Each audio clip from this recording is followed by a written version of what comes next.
Hey there, sports history fan. Arnie Chapman here from the Sports History Network. Now, before you jump into this episode, I wanted to share with you an exciting giveaway we have going on with Home Field Apparel. We have a digital $50 gift card to homefieldapparel.com for one lucky fan of the Sports History Network. All you got to do is head over to sportshistorynetwork.com/giveaways to sign up. Again, that's sportshistorynetwork.com/giveaways. And we'd like to welcome everybody back to the Football's Family Podcast. We're going to do a show today that is not based on football, but based on the city that I am right next to and the city that I'm very, very well familiar with. I live in a little town called Hurricane Mills, but I live outside of a town called Waverly, Tennessee. And not too long ago, it'd be 3 years ago in August, we suffered a tragedy when we had about 22 people die as a result of a flash flood. And I remember that vividly, as we probably all do, that if you grew up in this area, you know what I'm talking about. But before that, 1978, if I remember correctly, there was another tragedy that took place here in Waverly that my guest today wrote a book about. Before I introduce her or let her introduce herself, I also have a special guest, my dad, who was on my first Thanksgiving episode, Mark McFarley. He is with you. Daddy, you want to say hi to everybody? Good afternoon. There we go. Now, glad to be here. We're glad that you're here. Now, would my guest like to introduce herself and tell about the book you wrote? Give us the title. Sure. I'm Dr. Yasmine Ali, author of Walk Through Fire, the train disaster that changed America.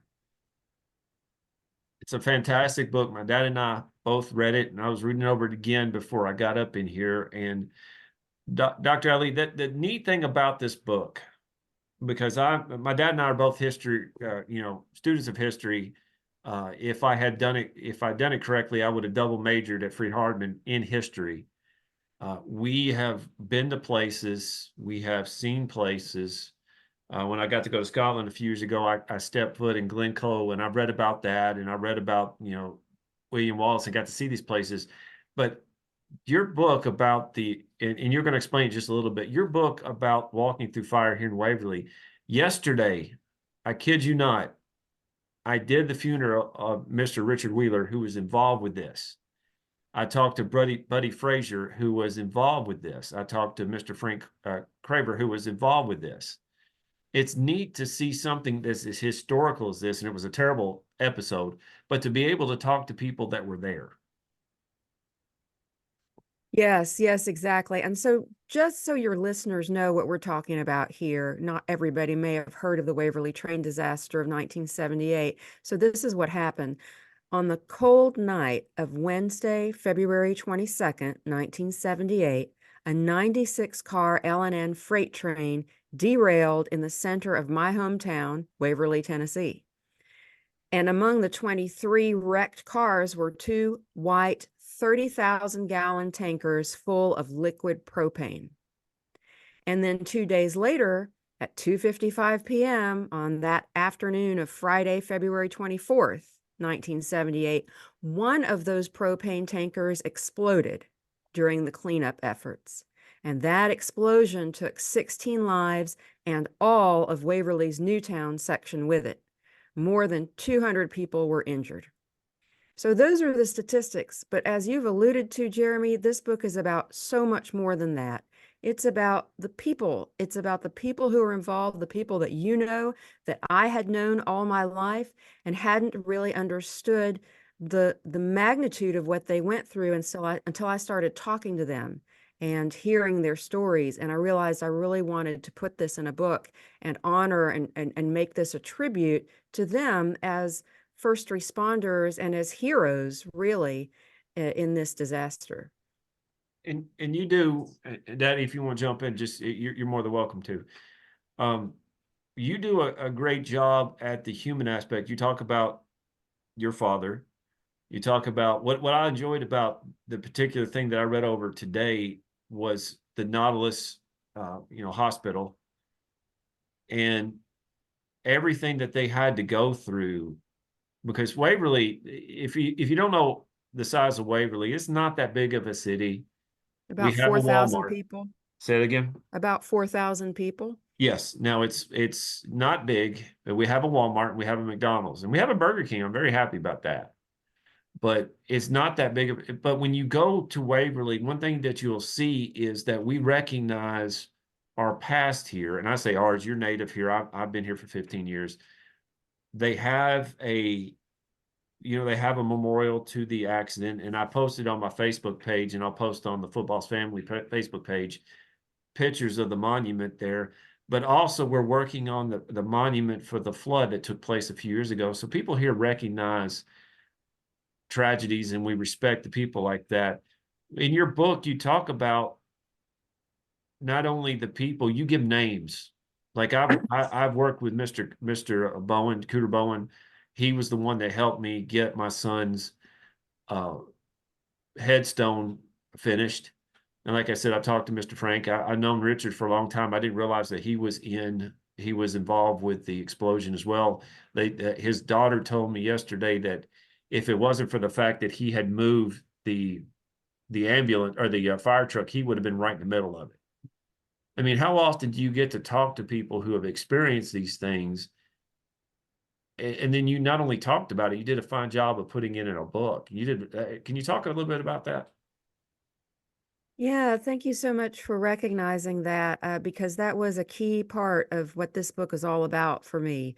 I always wanted it, and I said this in the introduction in the book, that I always want it to be about the people who are involved, because we can talk about the statistics and the metal and the wheels and the machines and all the machinery, but to me, it really comes down to the people. And so, and I say this in the book as well, the reason I even thought of writing a book about the Waverly train disaster, because, as you said, I'm from Waverly. I knew about this disaster. We all did, but it had never been written from start to finish. And I don't know that I would have been interested in doing it if I hadn't first talked to Mr. Toad Smith. His full name is Elton Smith. He was Little a toadies, police sergeant. little toadies. Yes. He was a police sergeant at the time of the disaster. Went on to do many great things, and goes by the nickname Toad. And he happened to stop me one day in the summer of 2011. So it's that long ago that I've been working on this. He stopped me in my parents' clinic and said, just said hello, wanted to talk. And my dad, who is a surgeon and specifically a general surgeon and trauma surgeon, and that became important with this disaster, as you know. My dad came out of an exam room and saw us talking in the hallway and called out to Mr. Smith. He said, "Mr. Smith, show her your hands." And as you know from the book, Mr. Smith's hands were burned severely and had to undergo many operations to restore the function of his hands because of this explosion. And he started telling me his story, and he's a marvelous storyteller, Jeremy. If you know him, he is just amazing in the way he tells and remembers history. And the way he told that, I thought, oh my goodness, why have I never read this before? This should be in a book. And so that started it. Now it's in a book. And being from Waverly gave me a real advantage here that I don't think any other author for this particular book would have had, because I knew these people and I had a way of getting in touch with them. For instance, you read about Carolyn Tucker, my father's scrub nurse. She goes by Sam, and she heard that I was doing this. I also wanted to make sure I focused on the nurses and on the physicians who took care of these burned victims when they flooded Nautilus Memorial Hospital at the time, that tiny 2-room ER. It was craziness. And they took care of all these burn victims. And I thought, how did they, as a physician myself, I thought, how did they do this with the resources that they had at the time? And so I started talking to them. And then she would put me in touch with all of these other people. She'd say, you need to talk to Frank Craver. And she would call up Frank Craver and say, hey, Yasmine is doing a book on the train disaster. Would you talk to her? And then I would go talk to Frank Craver. And it went on and on, like Buddy Frazier. She put me in touch with him, with the other nurses I talked to. So, with Dr. McClure, who's also in the book, she put me in touch with all of those people. So she really became my de facto research assistant. And I have a call out to her in my acknowledgments. This book would not have been what it was without her. So, had a lot of support in doing this, and people were very kind and generous in sharing their stories. And you have to realize, I'm sure you know this, that this is when you're talking about a tragedy and you're remembering those bad memories, that's a difficult thing to do. So I wanted to honor that too. And I realized that people were entrusting me with some of the worst memories of their lives, right? So I felt a tremendous responsibility to try and get this right. You got a question, Daddy, or you got something you want to say? You go ahead, just do it. Well, do you want me to tell you my brief story? I would love to hear it. Okay. Well, I was working at Jim Rife's Chevrolet in Waverly, which is no longer there. I believe it's where the DNC parts store is now. It's right beside the Waverly Church of Christ building. Yes. And it was to be my last few days there. I'd lived in Dixon, and I had obtained another job. I was working down there as the business office manager, and of course, I went through Waverly, and from the Dixon side, and went through, and we had heard about it and so forth and so on, but.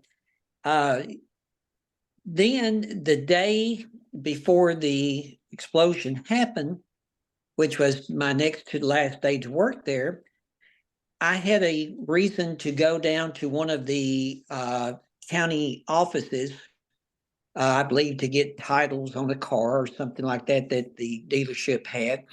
And it was very close to where the accident had happened. And so I went down and went up on the little bridge there, if I remember correctly, and just looked over at the wreck.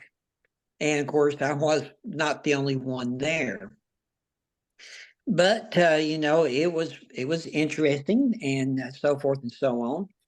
And the book goes into marvelous detail about the individuals that were there, and how they were looking at it and trying to get it going again, so to speak. So, anyways, I went back to my work location. The next day, I am sitting in my office. The building had a metal roof on it. It has a metal roof on it. And all of a sudden, the roof above my head sounds like there is a stampede running up the roof. What in the world has happened? Well, it takes a few minutes, but the word gets out, and then of course all the emergency vehicles start coming down the highway from that side of Waverly, and it's known that an explosion has happened, obviously. Then later on that day, I am going back to Dixon. Well, normally, of course, go up the way, up through McEwen, but you didn't get to do that.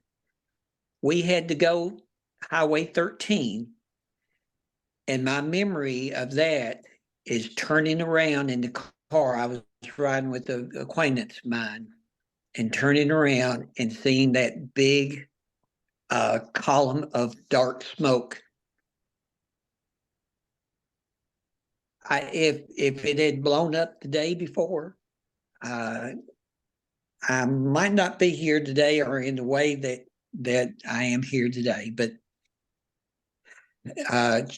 Chief Barnett had helped, I believe, had helped me get my job down there, and of course, he was one of those that we lost. But and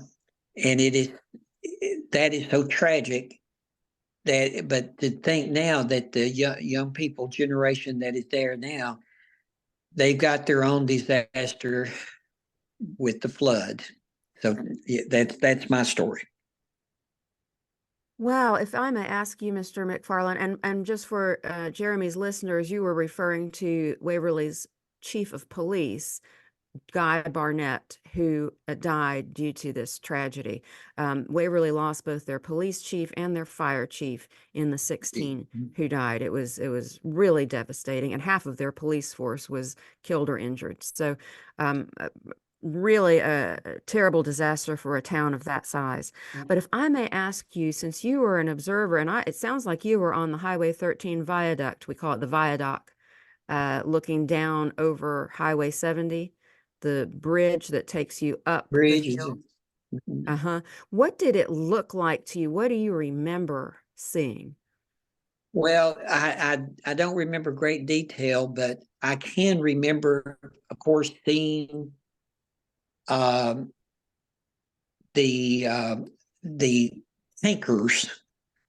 And again, I was down there. There was a small county office just very close to that, and I think I just walked down it because, of course, they had it cordoned off.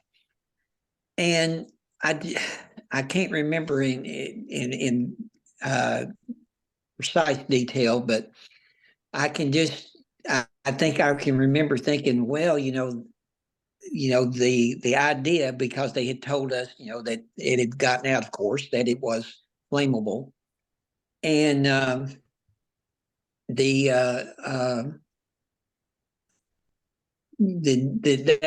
about as much detail as I can, and it was interesting. I'll add one more little personal aspect to it. Of course, major explosion. And my wife is up in the Dixon area, and I call her. I try to, the telephone lines have been disrupted, but the dealership had a line to Nashville I guess for business reasons. And for some reason, I could call her on the Nashville line, but I couldn't call her on the regular, the regular way between Waverly and Dixon. But I still go by, and where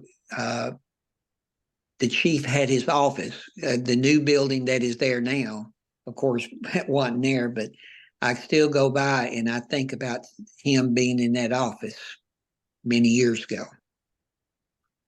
Yeah, absolutely. I was just listening, and I was looking up to make sure I got this correct, because you read something and it goes in and out your ear. You mentioned, and this is on, anybody can find this. This is on Wikipedia. And Wikipedia is not a source to be trusted 100% of the time. We all know that. But you have researched this, Dr. Ali. I have looked in on this. Daddy was there. The chief of Waverly's fire department, Wilbur York, I believe, if I remember correctly, he was on the bridge or close by it when the explosion took place and he died. His daughter, Betty York, became Betty Davis. She attended church where I preach right now. She attended till she passed away. She told me, she wouldn't go into a lot of detail, Dr. Ali, but she told me that her dad died as a result of this. And they told me his name. And of course, I didn't put two and two together. But the more I started reading about this, and when your book came out, I'm like, you know what? That's the same guy that she was talking about. So, not only my dad's stories, but other people's stories, Mr. Frank's stories, and now the combination of knowing people who lost family members. It is really a very personal story, not just the tragedy, but it's personal. Well, it sure is. And just to make a correction there, so as you have pointed out, Wikipedia is not always accurate. We know that, and there are a number of issues with this entry in particular, because it was written before I wrote my book. So I don't know if they've done any updates since my book came out last year. I didn't rely on Wikipedia. I actually, went to the primary sources, and Wilbur York was down on the site. He was not on the bridge. He was on the site. He was Yeah, on. and there's actually a picture of his fire truck in flames in the book. The book has a number of photos from the disaster, and one of them is Wilbur York's fire truck going up in flames. And he did not die instantly. Oh, he didn't. I believe it was the next day or that very late that night, that Friday night. But he had been taken, and I think it was to Vanderbilt that he ended up at Vanderbilt Hospital. Okay. The Wikipedia doesn't mention that. It was Miss Betty, when I was talking to her, made it indicate that he died immediately, but he didn't. Okay. Now, he Didn't was know actually that. one of the people who was life flighted out. Well, we didn't have life flight at the time, even. It was the Fort Campbell helicopters that Yes, they Fort called Campbell. at the hospital. Yeah. Now I'm looking at some of these pictures. The book I have was the audio book, so I didn't get the pictures in there, but I'm looking at some of these pictures, and I think I'm looking at one, Dr. Ali, and I don't, obviously you can't see what I'm looking at, but it was the lumber company. Oh, yeah. I think that's Sladen Lumber.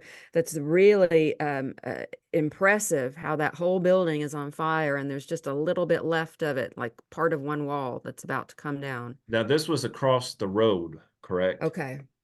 Was that correct, that the lumber company was across the road from when this took place? Yeah. So if you it's hard to say the road because everything was different then. What you see in Waverly now is not the way that Richland Crossing looked then. Okay. Okay. Yeah, so No, no. no. And in fact, your father can chime in here. Can you remember where Sladen Lumber was in relation to Richland Crossing? Just I wasn't that for me. I know Waverly's a small town, but my quote interest in Waverly was at another section, and you just go through there, and of course, again, the young people nowadays know that the Main Street Waverly isn't Main Street anymore because you go around Waverly on the bypass over there, but And this you was go before down the there now, bypass. and Yeah. oh yes, oh, this long before the bypass, but it was just just a good old southern part of town down there. Now I'm looking at another picture, and I wish I could send it to you. It has a picture where they're looking down from behind the explosion and is looking across the road basically to the buildings. And it mentioned something that I know you mentioned in your book, and Mr. Frank was telling me yesterday about this. And by the way, that man's a hero. I don't care. Well, he's a hero. What he had to go through, he survived that. The blast crater was 20 foot deep. Is that correct? I think that's correct, but I have to check my own statistics. It's been a while since I wrote that, but it was at least 20 feet deep. That's right. So that tells me that now again, it tells me that everything kind of dug in, because usually explosions go up unless it's dug in. So we just have about 15 more minutes left. So can you take just a second and tell us what happened that caused the wreck? Yes, that's key. I'm glad you asked about that. So that's a really interesting story in and of itself, because the L&N train that went through Waverly and derailed. That's Louisville to Nashville, correct? Yes, Louisville and Nashville, L&N, absolutely. Louisville and Nashville Railroad were running through Waverly at that time. And that train actually left Nashville at 6:32 p.m. that Wednesday, and it had 92 cars on it when it left Nashville, and three locomotives and one caboose. And then about 40 miles north of Nashville in Colesburg, one car was taken out of the train and 5 others were added. And one of those that was added was the gondola car known as car number 17. That train departed Colesburg without its brakes being properly tested. And that was a violation of federal regulations. So because of that, the handbrake on the rear wheel of that gondola car was left on. And the heat and the friction that built up as the train made its way toward Waverly caused that wheel to crack. all the way through rim, plate, hub. It loosened the wheel from its axle and it caused it to move inward. And then when that fractured wheel hit the switch in the tracks at Richland Crossing in Waverly, where only properly aligned wheels would be able to go through, that wheel then pulled its own car, that gondola car, over on its side and derailed the 22 cars behind it, including those two 30,000-gallon tankers of liquid propane. So this all came down to an inspection that didn't happen, a handbrake that was left on. Now you mentioned, and of course I don't want to harken on this because this just take a second, but you mentioned that the railroads, you talk about this was Civil War type need to come through Johnsonville, things like that. This was something that took place because of how the Civil War operated. In World War One, the movement of troops that the railroad was used for movement of troops and supplies more so than ever. Going to World War II, you also had to do that because of, well, the need for everything. So 30 years later, the railroads were not as used as much. And you mentioned something about they were going bankrupt. Is that correct? That's right. A significant percentage of our country's railroads were in bankruptcy or running bankrupt tracks at that time in the 70s. It was a real mess, and there were billions of dollars of deferred maintenance because the companies didn't have the money to put into maintaining the tracks. And so there was this phenomenon called a standing derailment, where the tracks were so poorly maintained that a car just standing there, not moving, the car would fall off the tracks, a train car fall off the tracks because the tracks were so poorly maintained. Thus, what we have now, 1978. That's in 1978, and now we're 46 years later, and we have been looking at a similar situation. You're right. Now, you mentioned, and again, we could have hours. I know we could. You mentioned at the beginning of the book several different train wrecks, and it's never a good thing. Trains don't stop on a dime. They don't. And if there's something wrong with one car, it's going to be a domino effect in a lot of ways, isn't it? That's exactly right, because that's the concept of a train. All those cars are connected. So the explosion happens, and I was watching a video. It was made back, I don't know, probably in the early 80s or probably after the explosion, that because it snowed the night before the day of the wreck, if I remember that correctly, and the temperature warmed up, that the metal expanded and the fumes were let out, and that something like that caused the explosion. I'm not a scientist in that sense. What do you know what caused it? Yes, so a few factors. One is that the propane tank that eventually exploded was damaged when it derailed. You know, when it came off the tracks, there was structural damage there, and that structural damage was not appreciated by anyone on site, the extent of that damage. Then there was cleanup going on, and you know, these the train wheels are like barbells, like 2-ton barbells. And the crane that was lifting one of those wheels, and Toad Smith told me this story, and I've heard it from others as well, was lifting that set of wheels over, trying to get it out of the way, and dropped the wheels on the already injured tank car. Oh, So my goodness. yes, that was Friday morning. So that was 2 tons dropping on this already damaged tank car. And everyone thought then that it was going to explode. When the wheels hit that tank car, there was a big popping noise, and everybody thought it was over. But nothing happened until about 5 hours later, and that was when the explosion happened. And someone, and I've never been able to identify who exactly this was, but in the National Transportation Safety Board report, someone is reported as having seen or smelled a propane gas leaking from that tank just moments before it exploded. And you know, once propane gets out, it's so highly flammable, anything can set it afire. But and this is a sort of an infamous photograph of a crew member. I don't remember which crew he was with, whether it was with the crane or with the L&N. I think he was with one of the crane companies, sitting on top of one of the cars smoking a cigarette. I've seen that picture. I'm like, Yes. yeah. Yes, Yeah. so we don't know. That could have been what lit it, but there were a number of sources of ignition in the area that could have done it. So I don't know if we'll ever know exactly what. if that started, Dr. Ali, it had been leaking a long time for a little cigarette to do, but it could happen. So we And you have had to remember there's a lot of machinery going, so a lot of friction in the area a lot anyway. of friction, absolutely. So we got just a few more minutes, and there are two things I want to do, and then Daddy, I want you whatever you want to say. Number one, this started what federal government agency came about from the 1978 explosion?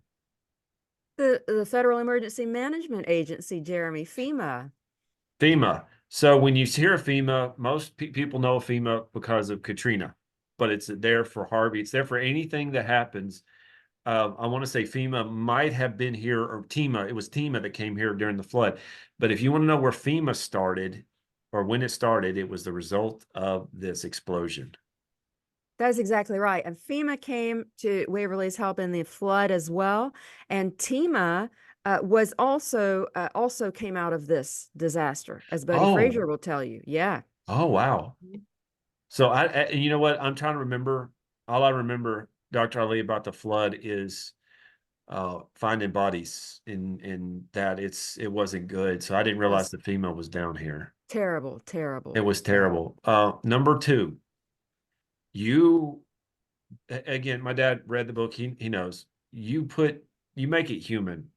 And that's the thing, again, when I mentioned about history, my dad and I could tell you Civil War battles, World War II battles, that sort of stuff. But when you talk to people who were there, and obviously most generations, my dad and I went to a hospital Tuesday to visit a lady who survived the German bombings in certain cities. She was 4 years old during bombings that the Allied did. She told stories about that she could remember. When you can make it human, it's no longer words in a book. And what you did was make it human. And that to me, your book was great. That to me, Dr. Ali, made it even better. Oh, thank you so much, Jeremy. Mr. Frank told me that when he should have died. And he told me he went to Birmingham and they flew him up to Cincinnati, and that he couldn't feel anything because the burns, well, you know, this is as being a medical doctor, burns just basically the explosion burned off his feelings, his nerves. And they put him in a betadine wash or betadine bath. Is that what he said? And he said at that point, he wished he had died. It was that painful. And that was because of the burns. And I asked him, how many skin grafts do you have? And he said 100%. That basically his entire body is skin graft because of where he was standing. That's exactly right. Frank Craver had at least 70% of his body surface area burned. And, you know, any burn surgeon or specialist can tell you that the likelihood of survival is so low. Nobody can believe that Frank Craver survived this. And maybe even Frank Craver can't believe can't believe it. But he'll tell you that every part of his body was either burned or used for a skin graft to cover a burn. And not only this, Dave, I'll let you have the last word here. Not only is this, but Frank Craver has one of the best attitudes that you'll ever meet in a man, especially, excuse me, especially for what he has seen. If you want to feel better and blessed, you talk to Frank. That's all I can say about that. That is so well said, Jeremy. I feel the same way. I absolutely love Frank Craver, and every life he's touched is the better for it. All right, Daddy, you got anything you want to add? Well, first, I'd like to thank the doctor for her book, which I know many people have, but I want to join that crowd. I thank you for the detail. And the idea of the individuals and of course, you had access to the medical side of it as well, which unfortunately was massive. Thank you very much for the detail and remembering and helping people remember by by having it in black and white. It is kind of sad, not kind of, it is sad that when you can go through Waverly, well, of course now with the flood, but the years before that, you could go through and you could think about what happened. And let's hope that it doesn't happen again. Amen. All right, Dr. Ali, where can they get your book?